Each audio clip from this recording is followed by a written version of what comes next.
My daughter-in-law inherited $55 million after my son passed away. The first thing she did was throw me out of the house he and I built together. She told me to go die in a dumpster. I simply picked up my coat, walked away, and made a single phone call. 5 days later, she was on her knee begging me for a single dollar. She should have listened more carefully when the will was read. She should have realized my son knew exactly who she was. Before I continue, let me know where you are listening from in the comments below. And please like this video and subscribe to the channel if you believe that wisdom and patience are the most powerful weapons. My name is Justin Hale. I'm 70 years old, though the last year has aged me 20 more. My son Daniel was my pride, my compass, my partner in everything. We built this life together, brick by brick, board by board, and eventually, idea by idea. I was a carpenter by trade. Daniel was a visionary by birth. He could see opportunity in scraps, in the things other people threw away. We started with nothing more than my workshop and his relentless imagination. From that, Hale Innovations was born, a company that grew to serve clients across the country. But it wasn't about the money. Never for me. For me, it was about mornings when I brewed the coffee and he sketched designs on napkins. It was about the porch light I always left on when he worked late. It was about laughter spilling out of sawdust-filled rooms. When Daniel died, a car accident on a rain-slick road, I felt the world fold in on itself. The funeral was a blur of faces, flowers, and condolences that sounded like rehearsed lines. People hugged me with one arm while their eyes scanned the room for Olivia. My daughter-in-law, Olivia Hale, Daniel's wife, young, striking, ambitious, too ambitious. At the funeral, she stood tall in a black dress that shimmered under the church lights. She didn't cry, not once. She accepted condolences like awards, with that faint, smug smile curling her lips. I should have known what was coming. The will reading was held 3 days later at Mercer & Co., Daniel's long-trusted law firm. I remember the conference room well. Long mahogany table, leather chairs that made you sink too deep, the faint scent of ink and paper. It was a room meant to make you feel small unless you had a fortune to your name. Brooks Mercer, a man with silver hair, steady eyes, and a voice that carried authority, sat at the head of the table. He adjusted his glasses, opened the file, and began to read. His words were crisp, unemotional. To my wife, Olivia Hale. From there, the list seemed endless. Corporate shares, investment accounts, real estate holdings, cars, jewelry, bank balances. A flood of numbers and assets that rolled into one total, $55 million. Olivia sat straighter in her chair with each line. Her lips curved into that knowing smile. She didn't look at me once. Then Brooks's tone shifted. He cleared his throat and looked directly at me. To my father, Justin Hale, he read, I leave my eternal gratitude for being my first teacher. Silence. Gratitude, one word. No property, no shares. Not a dime. Just a sentence. The air thickened. I could feel the weight of people's stares. Sympathy from some, smugness from others. Olivia didn't smirk this time. She simply pressed her manicured fingers together and exhaled as if a great burden had been lifted. My chest burned. Not for the money, never for the money, but for what it looked like. As though Daniel had erased me, as though decades of sacrifice had been boiled down to gratitude. The reading ended. Papers shuffled. People stood whispering, glancing at me with pity. Olivia rose gracefully, thanked Brooks with a sweet smile, and walked out like a queen leaving court. That evening, I returned to the house Daniel and I had built together. I had carved those beams. I had laid those floors. Every corner held echoes of him. But when I opened the door, Olivia was waiting. Not alone. 2 men in tailored suits stood at her side, broad-shouldered and silent. "Justin," she said. Her voice was sweet but carried a steel edge. "It's time for a new chapter. This house belongs to me now. The company belongs to me. The life Daniel built belongs to me. You don't." I froze. My hands trembled at my sides. "Olivia, this is my home too. My memories." "Daniel's?" She cut me off with a flick of her hand. "Memories don't pay bills. Sentiment doesn't build empires. You don't belong here anymore." Then, with a tilt of her chin, she delivered the sentence that seared itself into my bones. "Go die in a dumpster." Her men moved instantly. They grabbed the suitcase waiting by the door, already packed. She had been preparing for this moment. My photographs were gone from the walls. Daniel's books boxed up, my clothes shoved carelessly into the battered suitcase. The door opened. Rain poured down outside, cold and merciless. They shoved the suitcase into my hands. Olivia's voice followed me, smooth as poison. "You're no longer welcome here. Don't come back." The door slammed. The deadbolt clicked. I stood in the rain, my coat heavy with water, my suitcase soaked at my feet. I looked back once at the porch light Daniel and I had always left on for each other. It glowed faintly, mocking me now, burning for someone who would never understand its meaning. I walked away. My shoes sank into mud. My heart felt heavier than the suitcase. The world thought I was finished.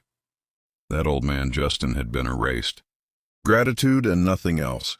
But Olivia had underestimated both me and my son.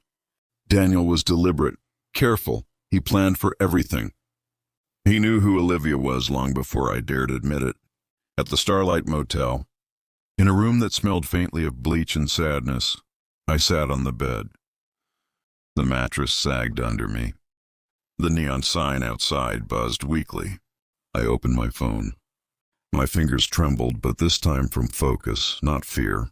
I dialed a number etched into my memory, Brooks Mercer. The line picked up almost instantly. "Justin," Brooks said, voice steady, respectful. "I was expecting your call." My pulse slowed. My breathing evened. The humiliation of the day simmered into something colder, sharper. Olivia thought she had won. But she had no idea my son had left me something far more valuable than money. And Brooks was about to tell me what it was. "Justin has just made the call. The lawyer knows something Olivia doesn't. A hidden clause. A sealed instruction." The motel room was silent except for the low hum of the ancient air conditioner rattling against the wall. I sat on the edge of the bed, staring at the phone still warm in my hand. Brooks Mercer's words lingered like smoke in the air. "Daniel left you more than property. He left you a responsibility." I leaned forward, elbows on my knees, and pressed the heels of my hands against my eyes. "Daniel, my boy. My son who once built tree houses out of scrap wood, who laughed louder than anyone in the room, who believed every problem could be solved if you just kept building. And now he was speaking to me from the grave, through a lawyer's careful lips and a sealed envelope. That night I didn't sleep. I didn't even try. Every time I closed my eyes, I saw Olivia's smirk. The way she looked at me in the living room after the will was read, her voice dripping with poison. "You should have prepared better, old man. Daniel left you nothing. Guess he finally saw through you." I clenched my fists until my knuckles cracked. My son hadn't left me nothing. I knew him better than anyone, and Brooks's phone call was the proof I needed. At dawn, I put on my only good suit, the charcoal gray one. Daniel had picked out for me 3 years ago when he insisted. I attend one of his corporate galas. "You've got to look the part, Dad," he'd said, adjusting my tie with a grin. I looked at myself in the cracked motel mirror. The lines on my face were deeper now, my eyes heavier. But there was a fire burning behind them again. Olivia thought she'd buried me. She had no idea I was only getting started. The city was alive when I stepped off the bus, horns blaring, footsteps on wet pavement, coffee carts steaming. Life went on as if my world hadn't been torn apart. Brooks's office building towered above everything else, glass and steel catching the morning sun. I walked through the revolving doors, every step measured, steady. The receptionist looked up, her eyes softening. "Mr. Hale, Mr. Mercer is waiting for you." I nodded and followed her gesture to the elevator. The ride up felt endless, each floor a drumbeat in my chest. 12 floors, 12 steps closer to whatever Daniel had hidden. Brooks rose when I entered his office, his salt and pepper hair perfectly combed, his suit crisp. He wasn't just my son's lawyer. He had been his friend, his confidant. "Justin," he said, his voice firm but kind. "Come in, sit down." On the desk lay a single envelope, thick, sealed with wax. My breath caught. Daniel's handwriting scrawled across the front, "For my father." I froze. My knees almost buckled. "Take your time," Brooks said gently, as if he could see the war raging inside me. I stepped forward slowly, my fingertips brushing the paper. My son's handwriting. Bold, strong, the same strokes I'd seen on notes he left stuck to the fridge, or in sketches of blueprints he used to hand me late at night. My throat tightened. This is really from him?" Brooks nodded. "He wrote it himself, 6 months before the accident. He trusted me to keep it sealed until the moment you asked for it." I sat down, the leather chair creaking under me. My hand shook as I cracked the seal. Inside was a letter folded twice. I unfolded it carefully, the paper stiff and smelling faintly of ink and cedar. My son's words leapt off the page, straight into my heart. "Dad, if you're reading this, it means I was right about Olivia.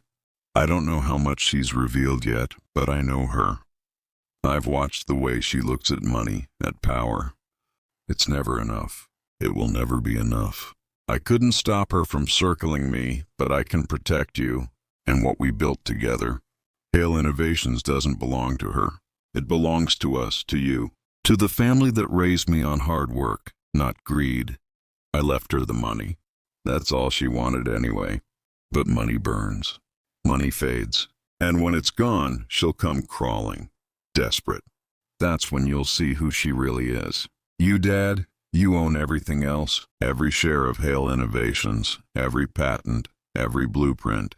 Project Orion is in your hands now. Brooks knows what that means. Don't let Olivia near it. Don't let her destroy what we dreamed of together. I love you. Thank you for teaching me what it means to build, to create, to leave something behind. Olivia will think she won, but you and I both know better. Your son always." "Daniel." My chest heaved as I finished. Tears blurred my vision. I pressed the paper against my lips, inhaling like I could somehow breathe in his presence. He hadn't abandoned me. He hadn't forgotten me. He had trusted me. Brooks's voice broke the silence, steady but weighted. "Justin," Daniel structured everything carefully. "Olivia got what she thought she wanted. But what she doesn't realize is that Hale Innovations and Project Orion dwarf the inheritance she received." I blinked. Project Orion. Daniel mentioned it once in passing. He said it was going to change everything. Brooks nodded. "And it will. When it launches, it'll be worth hundreds of millions. But Daniel made sure Olivia has no legal claim to it. You hold the keys, Justin. You decide the future." I sat back, the words sinking in like heavy stones. My son hadn't left me broken. He had left me the very heart of his legacy. For the first time since his death, I felt my spine straighten. My hands no longer trembled. Olivia thought she had stripped me of everything. She had no idea the clock was already ticking against her. I slid the letter back into the envelope, my grip steady now. "She told me to die in a dumpster," I murmured. "But she'll be the one begging." Brooks gave me a single nod. "And when she does, remember Daniel planned it this way. I left the office with the envelope clutched to my chest, the city buzzing around me. Every honk, every footstep, every voice felt sharper, clearer. The game had shifted. Olivia was burning through her millions, thinking she had won. But Daniel's empire was in my hands, and soon she would learn that my silence was not weakness. It was strategy, and her downfall had already begun. Justin now knows the truth. Olivia inherited cash, but he holds the company, the patents, and Project Orion, a future empire. Olivia's millions are ticking away, and Daniel's trap is about to spring. The letter stayed pressed against my chest long after I left Brooks' office. For the first time in weeks, I didn't feel hollow. I felt alive. Daniel's words weren't just an inheritance. They were a lifeline, pulling me out of the abyss Olivia had shoved me into. I walked the streets slowly, letting the city's noise fade into the background. Every time I closed my eyes, I heard his voice again. Money burns, Dad. Money fades. And I could already see it happening. 3 weeks after the will reading, Olivia was everywhere. Her face plastered across society pages, her name whispered in the corridors of power. She hadn't wasted a moment. A brand new Bentley sat in the driveway where Daniel's old pickup once rested. The home that once echoed with the smell of Sunday dinners and the sound of my son's laughter now roared with champagne parties and late-night music. She replaced Daniel's carefully chosen art with oversized canvases that screamed excess. His books, his beloved collection of engineering manuals and rare architectural journals had been packed into boxes, sold to strangers. In their place were designer handbags, glimmering trophies of vanity stacked like bricks against the shelves. She entertained bankers, hedge fund managers, actors, politicians. They toasted her strength, her charm, her triumph over tragedy.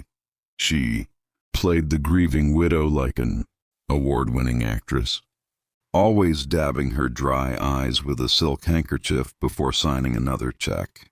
But beneath the glamour I saw it. The small cracks, the shadows behind the spotlights. It started with whispers. At a cafe downtown, I overheard 2 brokers, their suits too sharp, their voices too loud. Olivia Hale? One scoffed. She doesn't know the first thing about managing assets. Already pulled out millions just to throw at parties and cars. Give it 6 months, the other laughed. She'll be back in the office begging for advice. Money that big doesn't last when you treat it like confetti. I sipped my black coffee in silence, the bitterness cutting through me like steel. They were right. I didn't need to ruin Olivia. She was already doing it herself. I kept to the shadows, watching, always watching. At the bank, I'd linger near the counters as she strutted in with her entourage, demanding transfers in sums that made the teller's eyes widen. At the estate, I stood at the gates at night, my old coat pulled tight, watching limousines pull up and spill out men with greedy smiles and women dripping with jewels.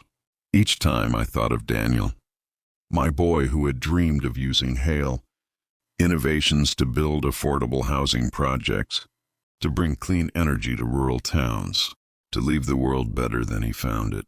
And now his widow was burning through his legacy like dry timber. But Daniel had prepared for this, and I was his executioner. One rainy evening, Brooks called me. His tone was measured, but there was an undercurrent of urgency. She's requesting access to Hale Innovations, he said. My heart stopped. What? She sent over a team of consultants, claimed she was the rightful owner of Daniel's corporate holdings. But when I showed them the papers, Daniel's transfer of patents and shares into your trust, they froze. Olivia doesn't own a single percentage. I let out a long breath I hadn't realized I'd been holding. And her reaction. Brooks chuckled grimly. She stormed out, threatened lawsuits, called me a thief. I smiled, the first real smile in weeks. Daniel knew she'd try. Yes, Brooks agreed. And the more she pushes, the deeper she'll sink. Every dollar she spends weakens her. Every door she bangs on will slam shut when they realize she's holding nothing but cash. That's bleeding away fast. I closed my eyes, picturing Olivia's fury. Her carefully painted nails digging into her palms as she realized the empire she thought she owned wasn't hers at all. For the first time, I felt no grief, only cold resolve. 2 months later, the change was undeniable. The parties grew fewer, the guests less powerful, the champagne cheaper. The tabloids still followed her, but now the headlines had shifted. Widow or waster, Olivia Hale spends $8 million in 60 days. Sources say Hale fortune bleeding. One night I saw her leaving a gala, her heels clattering against the pavement. She stumbled into her Bentley, alone. Mascara streaked down her cheeks. She sat there for a long time, gripping the steering wheel, staring into nothing. I almost felt pity. Almost. But then I remembered her words, the venom in her tone. Go die in a dumpster. No, she deserved everything that was coming. A week later, Brooks called again. His voice was tight, serious. Justin, she's trying to liquidate assets from Hale Innovations. She doesn't understand she has no control. But she's relentless. She's reaching out to investors, to old partners, anyone she can find. I frowned. And what are they saying? They're turning her down. They know you're the majority owner. They know she's bluffing. But Justin, he hesitated. She's getting desperate. I think she'll come to you sooner than you think. My heart thudded in my chest. The vision from Daniel's letter came alive in my mind. Olivia, on her knees begging for $1. The storm was coming, and I was ready. That night, as I sat in the motel room with Daniel's letter spread across the bed, the phone rang again. But this time, it wasn't Brooks. It was Olivia. Her voice, once sharp and smug, now trembled with cracks of fear. Justin, she whispered, we need to talk. Olivia calls Justin directly, for the first time since throwing him out. She's finally realizing her empire is slipping, and she needs him. But Justin knows this is only the beginning of her fall. The phone pressed cold against my ear. For a moment, I thought I'd imagined it. Olivia's voice trembling, uncertain, nothing like the arrogant woman who'd thrown me into the rain months ago. Justin, she repeated quieter this time, as though the name tasted bitter in her mouth. We need to talk. I let the silence stretch. I wanted her to feel the weight of it, to squirm. Finally, I spoke. My voice was calm, steady, every syllable sharpened. Funny, the last time we spoke, you told me to die in a dumpster. There was a pause on the other end, broken only by the faint sound of her unsteady breathing. Then she forced a laugh. Brittle, hollow. Oh, Justin, you know I didn't mean that. I was grieving. We were all grieving. I said things I regret. I closed my eyes. Daniel's letter in my mind. She'll come crawling. Desperate, I see, I said flatly. And what do you regret now, Olivia? Her voice cracked ever so slightly. Please meet me. Just for coffee. Tomorrow noon. The Riverview Cafe. The next day I arrived early. The Riverview Cafe hadn't changed in 20 years. Wood-paneled walls, chipped mugs, the smell of burnt coffee beans lingering in the air. Daniel and I used to come here every Saturday after working on the house. Our hands blistered and our spirits high. I chose a booth in the back, facing the door. My coat hung beside me, Daniel's letter tucked safely in the inside pocket. At exactly noon, she arrived. Olivia Hale, once the queen of society columns, looked smaller. The designer dress hung loose, her hair perfectly styled but lacking its usual shine. She wore oversized sunglasses, but I could see the dark circles beneath them. She scanned the room until her eyes landed on me. For a moment I thought she might turn and leave. But then she straightened her shoulders, plastered on a smile, and walked over. "Justin," she said, sliding into the booth opposite me. "It's good to see you." I didn't smile back. She folded her hands on the table, fingers twitching with impatience. "Listen, I know we didn't start off on the best foot after Daniel passed. Things were tense, but we're family. We should be working together, not against each other." Her voice dripped with false warmth, the kind of sugary tone meant to cover rot. "Family," I repeated, tasting the word. "Interesting choice, considering you threw me out of my own home." Her jaw tightened, but she forced another smile. I was emotional. I made mistakes. But I've realized something, Justin. I can't do this alone. Daniel built an incredible company, and I want to honor his legacy. With you? There it was, the pitch. I leaned back, arms crossed. "You mean with what's left of your inheritance burning faster than gasoline?" Her smile faltered, the mask slipping. For a moment, I saw the real Olivia. Desperate, cornered, furious. "You don't understand," she snapped. Then softer, "Please, I'm running out of options. The banks won't help me. Investors are pulling away. They say I don't have authority over the company. But you do, if we work together." "Stop!" My voice cut through her words like a blade. "Daniel didn't trust you. He never trusted you. Do you really think he left me everything by accident?" Her face went pale. She hadn't expected me to know. She leaned forward, her eyes flashing with anger. "You think you can handle this? You? A washed-up old man clinging to the scraps Daniel threw you?" The words were venomous, but they betrayed her. She knew the truth now. Daniel had left me more than she ever realized. I kept my composure, calm as stone. "Careful, Olivia. You're forgetting who actually holds the cards here. And it isn't you." For the first time, she looked uncertain. Her hands shook as she reached for her coffee, the cup rattling against the saucer. I stood, sliding out of the booth. She looked up at me, her mask shattered, her desperation naked in her eyes. "You need me, Justin," she whispered, her voice breaking.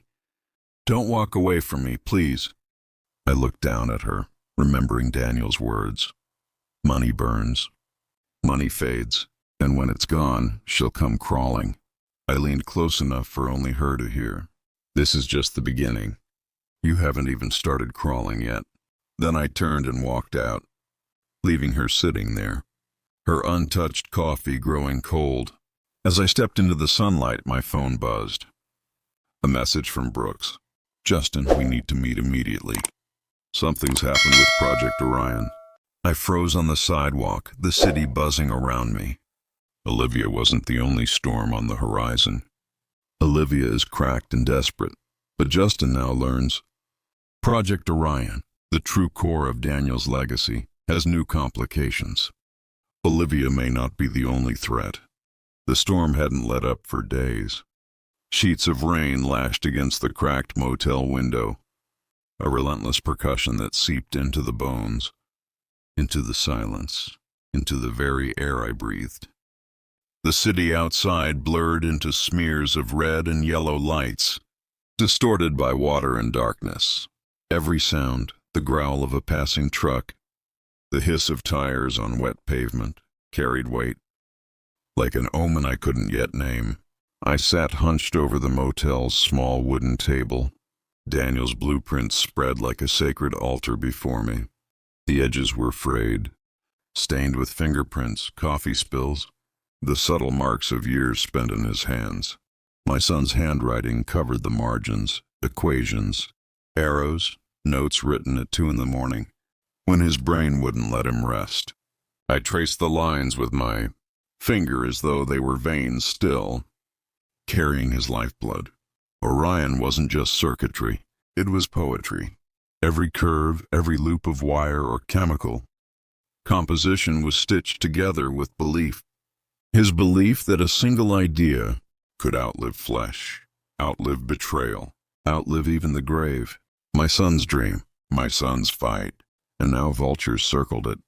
The folder Brooks had given me was still open on the bed.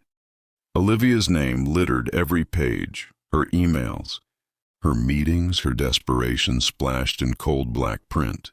She'd hawked Orion like a gambler with nothing left but a stolen watch. Names of corporations popped up like shadows. Stratton Industries, Global Tech, Harwood Finance. Each had been promised access. Each had been fed scraps of Daniel's vision, bartered away by a woman who never loved him, only what he left behind. I closed my eyes. I could still hear Daniel's voice. Dad, if something happens to me, Orion goes to you. You're the only one I trust. Not Olivia. Never Olivia. He'd said it months before his death. At the time I brushed it off.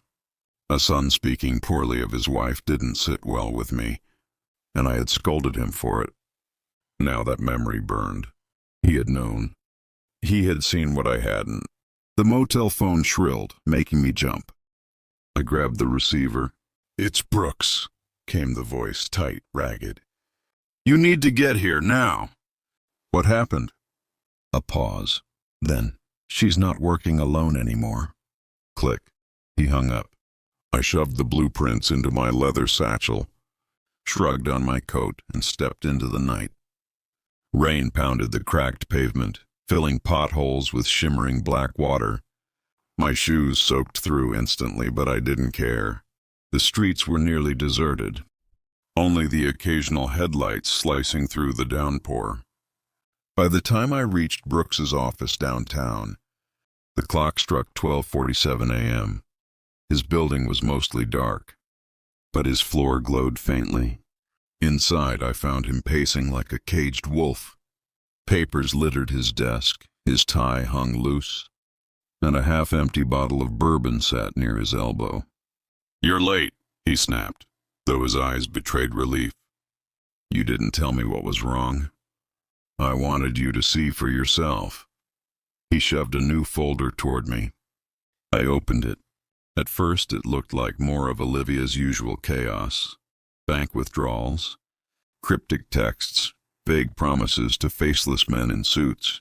But then a name leapt out like a knife. Stratton Industries. My stomach dropped. "You're kidding me." I wish I was. Brooks rubbed his temples. "They're circling Orion now. She's been in contact with one of their VPs, a vulture named Harper. She dangled the patents like bait. They bit."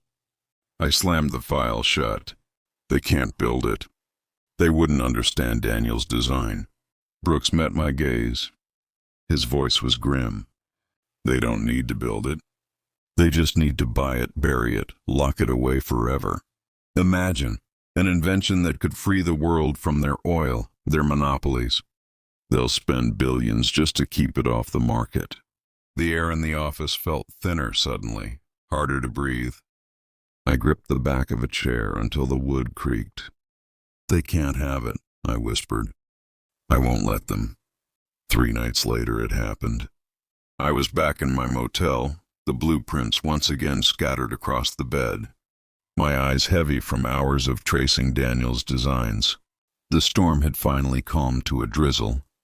When I heard it, 3 sharp knocks at the door. I froze. My hand went instinctively to the satchel at my feet. Then came the voice. "Justin, please." "It's me, Olivia." Her tone was unrecognizable, stripped of arrogance, venom replaced by raw desperation. I rose slowly, crossed the room, and cracked the door. She stood there like a shadow of the woman I once knew. Makeup smeared, hair plastered to her skull from rain, designer clothes clinging like tattered rags. Her eyes, once cold, calculating, were wide, frantic, almost feral. "Please," she whispered, clutching the frame. "They're after me. They said I don't own Orion. They said you do. They'll ruin me if I can't deliver. You have to help me." I stared at her for a long moment. Memories surged unbidden. The day she spat in my face and told me to rot in a dumpster. The day she slammed the door as I walked away with nothing but a coat. "Help you?" I asked, my voice a low growl. Her lips trembled. Justin, you don't understand. Stratton, Harper, they're not like the banks. They don't play fair. If I don't give them something, they'll kill me.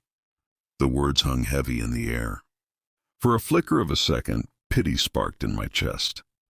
But it was gone just as quickly. This isn't punishment, Olivia, I said quietly. This is consequence. And I shut the door. Her fists pounded against it, her screams muffled by the cheap wood. You'll regret this, Justin. You'll regret it. I sat back on the bed, listening until her sobs finally faded into silence. The next morning, Brooks called again. His voice was sharper this time, almost panicked. They know, Justin. My grip tightened on the phone. What do you mean they know? You, Orion, the will, everything. Stratton's people are moving fast. They've reached out to Daniel's old colleagues, lab techs, even janitors. They're piecing together scraps, trying to reconstruct what you have. And they're not subtle about it. I rubbed my temples. They can't replicate Orion.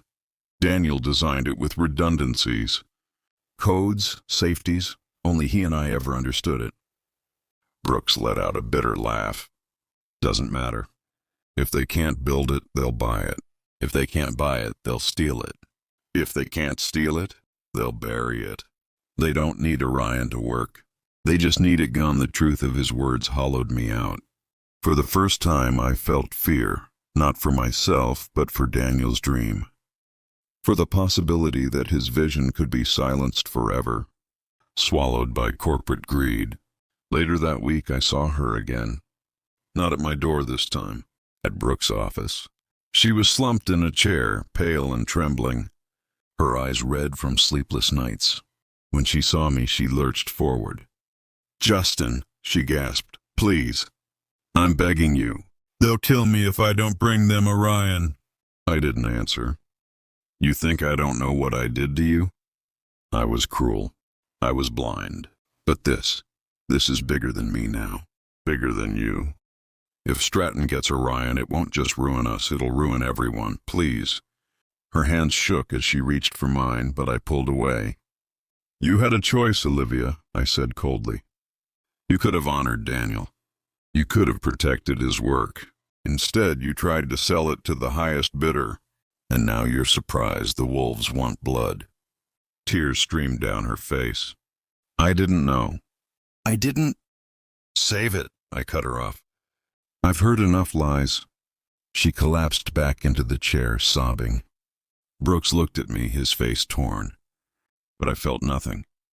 That night, back in my motel, the storm returned. Lightning split the sky, thunder shook the walls. I sat in the dark, Orion's blueprint spread before me, lit only by the flicker of a neon sign outside. My phone buzzed. A message. Unknown number. We know you hold Orion. Sell to us now, or watch everything burn. I stared at the words until they blurred, my pulse hammering in my throat. This wasn't Olivia anymore. This wasn't desperation. This was war, and they had no idea who they were dealing with. Justin receives a direct threat from Stratton.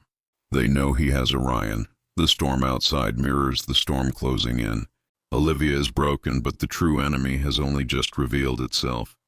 The motel's walls shivered with every crack of thunder. The text on my phone glowed like an open wound. We know you hold Orion. Sell to us now, or watch everything burn. The words felt alive, slithering in the dark. For a long moment I sat there frozen, knuckles white against the cracked nightstand. A single bead of rain rolled down the inside of the window, mimicking sweat on glass. They weren't bluffing. Stratton didn't bluff. Hey. I stood, shoved the phone into my pocket, and paced the narrow room. Daniel's blueprints rustled in the draft, edges curling like restless ghosts. My son's dream, his fight, was under siege. Olivia had opened the door, but Stratton had stormed through it. And now they wanted me to kneel, but I'd buried too many people to kneel. The phone rang again. This time it was Brooks. Justin, I got the same message, he said. His voice was taut, clipped. "They're not just after Orion. They're after you." I figured as much. They've already moved assets. Lawyers, lobbyists, even muscle. They're painting you as unstable, an old man hoarding dangerous tech. If this goes public, they'll have justification to take everything. I ran a hand down my face. "Then we don't let it go public." Silence crackled between us before Brooks spoke again. "I think it's time you hit back." I sat on the edge of the bed, boots tapping against the worn carpet. "How?" Brooks cleared his throat. "Stratton isn't a ghost. They have ledgers, accounts, trails. If we can expose their pattern, what they've buried before, we can turn Orion into their undoing. People love a scandal." My pulse quickened. "You have proof?" "Not yet," he admitted. "But I know where to find it." The next day we drove across the city, rain-slick streets glistening like veins. Brooks led us to a squat building on the outskirts, an old archive facility Stratton once owned before moving headquarters overseas. Most of their records from the 90s are still here, he explained as we pulled up. "They never cleaned house. Paper trails, Justin. That's how we nailed them." Inside, the place smelled of dust and mold. Rows upon rows of file cabinets stretched into the dim light, shadows curling at the edges. It felt like stepping into a tomb. We split up. Hours passed as we dug through files, dust coating our hands, our clothes. My eyes burned from the effort, but then, there it was. A file marked Project Eclipse. My hands trembled as I opened it. Inside were memos, signatures, receipts. Stratton had once acquired a revolutionary cancer treatment drug, cheap to produce, effective in trials. But instead of releasing it, they buried it. Why? Because it threatened their existing billion-dollar treatments. I felt sick. Human lives traded for profit margins. I shoved the file at Brooks. His eyes widened as he scanned the pages. "If the public saw this, they'll riot," I finished. We left with a satchel full of stolen evidence, hearts pounding. But waiting by my motel door later that night was Olivia. She was worse than before. Her clothes hung off her, her eyes sunken. She looked less like a widow now, more like a ghost. "You broke into Stratton, didn't you?" she rasped. I narrowed my eyes. "How do you know?" "They called me." She swallowed hard. "They said you're playing a dangerous game. They said if you don't stop, they'll take Daniel's name and destroy it. They'll paint him as a fraud." My jaw clenched. "They wouldn't dare." Her gaze was hollow. "They dared with others. You don't know how deep their reach goes." For the first time, her fear didn't feel like manipulation. It felt real. And that made it worse. That night, I sat with Daniel's blueprints again. My son's dream sprawled across the cheap bedspread, whispering to me from beyond the grave. I heard his laugh, his stubborn determination. He had wanted the world to change. He had believed it could. But to protect Orion now, I had to do something Daniel never could. Fight dirty. I picked up the stolen Stratton files and laid them beside the blueprints. If they wanted war, I'd give them one. Over the next week, Brooks and I worked in silence, like soldiers preparing for battle. We scanned files, leaked whispers to small journalists, laid breadcrumbs too tempting for Stratton to ignore. At the same time, I kept Olivia close, not out of trust, but necessity. Stratton would use her if they could. Better she stayed under my watch than theirs. On the 7th night, the trap was set. Brooks arranged a meeting with Harper, Stratton's VP, in a downtown skyscraper. As we entered the glass and steel building, the air smelled of money, cold and sterile. Security cameras tracked us. Guards in tailored suits watched our every step. Harper waited in a high-rise office, a predator in an expensive chair. "Justin," he purred as I entered. "The man of the hour. You've caused me quite the headache." I didn't sit. "Orion stays with me." He chuckled, swirling a glass of scotch. "Everyone has a price. Yours can be high, Money, protection, power, or... He leaned forward, eyes glittering. We can make your life very, very small. I slammed the Project Eclipse file onto his desk. Paper spilled, damning words flashing under the fluorescent lights. You buried this, I said coldly. You killed thousands for profit. Imagine the headlines tomorrow. For the first time, Harper's smirk faltered. You don't know what you're doing, he hissed. I leaned in close. Oh, I know exactly what I'm doing. That night, back at the motel, a message slid under my door. No sender, no explanation. Just 6 words scrawled in red ink. We warned you. Now she pays. I ripped the paper in half, blood roaring in my ears. Outside, the rain had stopped. The city was quiet, too quiet. I bolted upright, heart hammering. Olivia. Justin realizes Stratton's retaliation won't be aimed at him, but at Olivia, the widow who betrayed him. And now the only loose end in their game. The motel room smelled of mildew and cheap whiskey, but the note in my hand cut through everything. We warned you. Now she pays. 6 words. 6 goddamn words written in jagged black ink on cheap paper. But they hit me harder than any bullet ever could. My pulse hammered. My hands shook. Olivia. I had seen enough death to recognize the smell of it in a threat. This wasn't an empty warning. Stratton's people had her, and when they finished with her, they'd send a message. Loud, bloody, final. I stood there for a long moment, staring at the note until the words blurred. Daniel's face floated in my mind. My boy, my son. His laugh. The way he used to sketch impossible machines on napkins at the dinner table.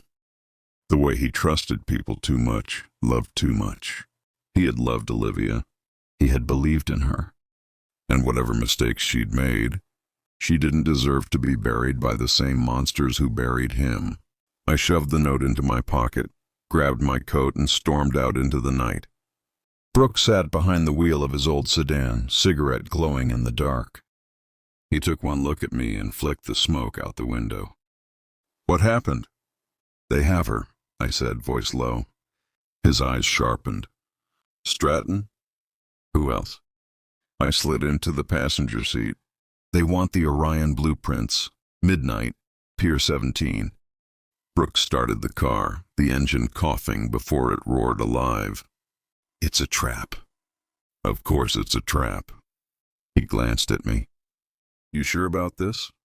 I thought of Daniel's grave, of the nights I'd stood there whispering promises into the cold earth. I'll protect your work, son. I'll make them pay. I'll carry it through. I don't have a choice, I said. The dock stretched before us like a graveyard. The smell of saltwater, rust, and oil clung to the air. Cargo containers towered in crooked stacks, shadows swallowing them whole. The only sound was the distant lap of waves against rotting wood. Midnight. We moved carefully, boots silent against wet concrete. My hand hovered near the pistol tucked inside my coat, every nerve on edge. Then I saw them. 2 black SUVs, headlights off. 4 men in dark suits with rifles slung across their chests. And between them, Olivia. Her wrists were bound, her dress torn, but her eyes locked on mine the moment I stepped into the open.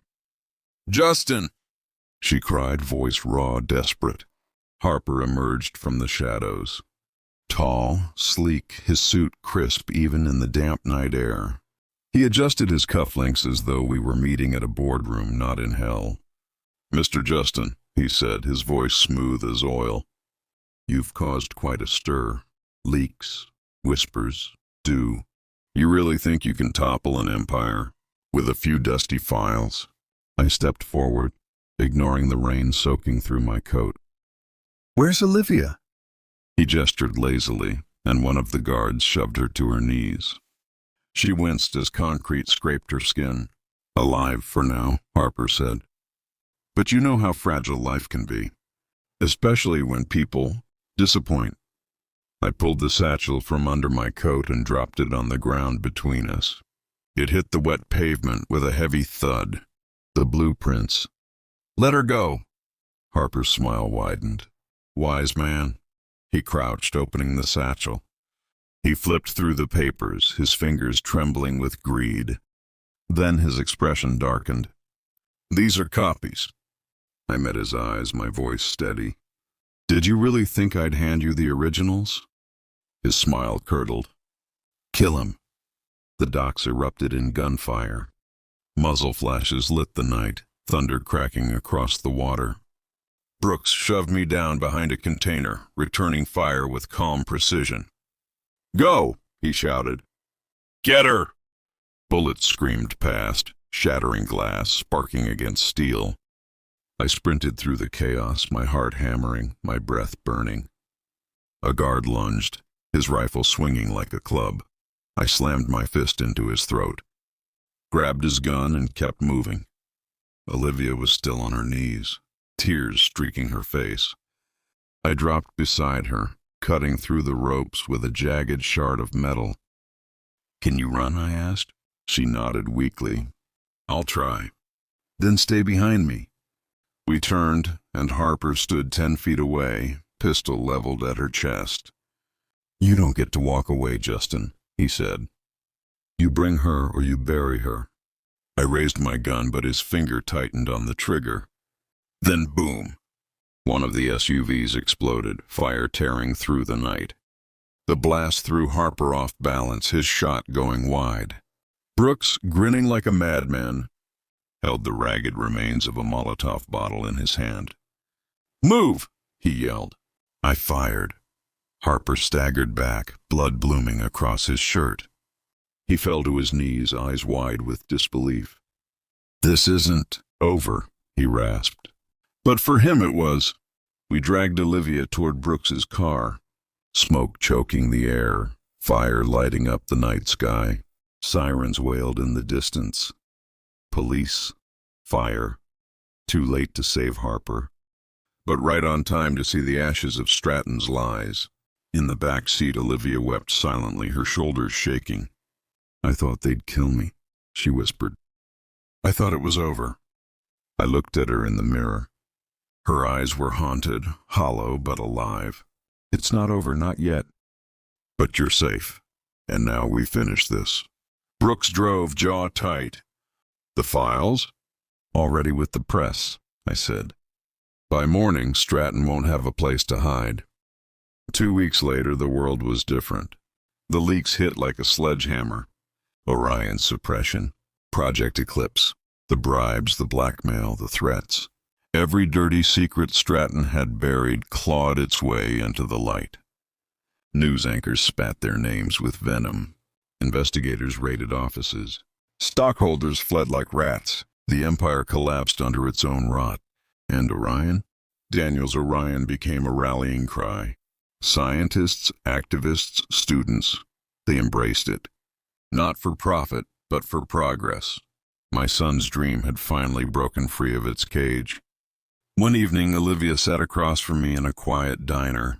She looked older now, grief carving lines into her face. But there was something else too, resolve. I need to tell you the truth, she said, her hands trembling around her coffee cup. I didn't betray Daniel out of greed. They came to me before he died. They threatened my family, my brother. They said if I didn't cooperate, they'd... Her voice cracked. I thought I could protect him by keeping quiet. But I was wrong, and it cost him his life. I studied her for a long moment. Fear makes people do terrible things. But you're here now. You get a chance to set it right. Tears spilled down her cheeks. Do you forgive me? I took a slow sip of coffee. I don't know if I can, but I can make sure Daniel's dream survives. And if you want to help, then help. She nodded, broken but determined. That night I visited Daniel's grave. The sky was dark, heavy with rain. I knelt, placing the original Orion, blueprints encased in weatherproof glass, against the headstone. We did it, son, I whispered. They tried to bury you. They tried to bury your work. But now the world knows your name. Orion will live. You will live. The wind rose, carrying the scent of rain and sea. For the first time in years, the weight on my chest eased. I stood, my coat whipping in the storm. Behind me, the city glowed, alive with change. Ahead, a future Daniel had dreamed of was finally within reach. And I walked into it,